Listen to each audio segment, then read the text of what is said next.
teman-teman, assalamualaikum warahmatullahi wabarakatuh. Jumpa lagi di channel kesayangan kita, Kecakela Sembako.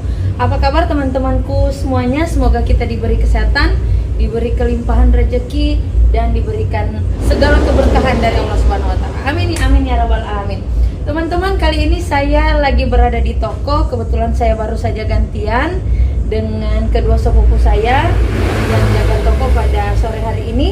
Jadi hari ini saya akan berbagi dengan teman-teman tips-tips menghindari kerugian di toko sembako. Jangan di skip teman-teman videonya, simak sampai habis.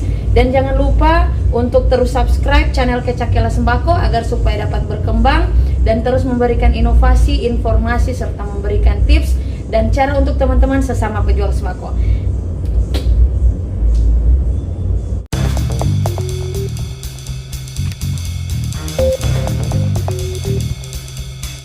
Oke teman-teman, ada beberapa hal yang bisa menyebabkan toko kita mengalami kerugian atau toko kita mengalami sedikit demi sedikit. Kalau hal ini terus kita biarkan akan membuat toko kita menjadi bangkrut, membuat toko kita menjadi tutup, membuat usaha kita itu menjadi rugi besar.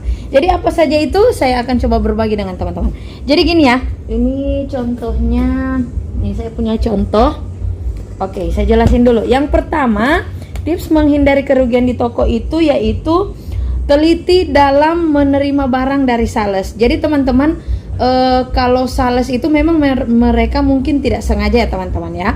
Cuman memang kalau misalnya kita juga tidak teliti, itu akan menjadi kesempatan untuk para sales untuk bisa menghibuli atau mengakali kita. Jadi contohnya gini, kemarin saya menerima gula sama terigu. Itu contohnya. Jadi gula sama terigu itu karungnya itu sudah ada bekas jahitan begitu teman-teman, sudah ada bekas jahitan. Saya pikir itu hanyalah karena karungnya itu ada mengalami sobek atau gimana gitu, mungkin dijahit lagi. Tapi setelah saya ukur, gula sama terigunya itu berkurang 1 kilo lebih. Ada yang berkurang kira-kira setengah kilo lebih lah, seperti itu. Saya nggak tahu itu memang sengaja atau memang gulanya tumpah atau terigunya tumpah, saya nggak tahu. Pokoknya pas saya terima kemasannya itu sudah ada bekas jahitan gitu. Nah yang kedua juga saya menerima ini ada barang dari Nestle, susu ya teman-teman. Jadi ini saya tidak lihat lagi tanggal kadaluarsanya kalau sudah mau dekat. Yang terima barang bukan saya, yang terima barang itu kedua sepupu saya. Saya tidak lihat lagi kalau tanggal kadaluarsanya ini sisa 2 bulan teman-teman.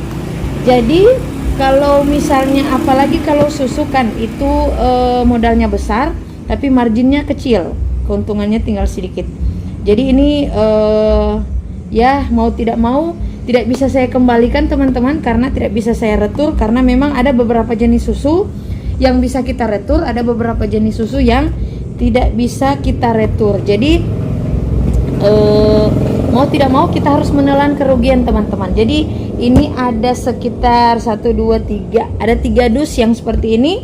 Dan ini pengalaman saya, mudah-mudahan teman-teman tidak mengalaminya. Terus yang berikut tips kita untuk menghindari kerugian toko yaitu selalu cek tanggal kadaluarsa teman-teman. Jadi kalau seperti produk ini, kita mau belanja ini tanggal produksinya ada di tanggal 18 Februari 2023, kadaluarsanya ada di 18 Mei 2024. Jadi teman-teman, ada beberapa barang yang di rak kita yang mungkin menurut kita sudah lama, kita harus selalu periksa ya teman-teman. Kalau rokok sih jarang, yang paling jarang itu bumbu dapur, bumbu masak, kemudian minuman-minuman, kemudian juga snack, kemudian juga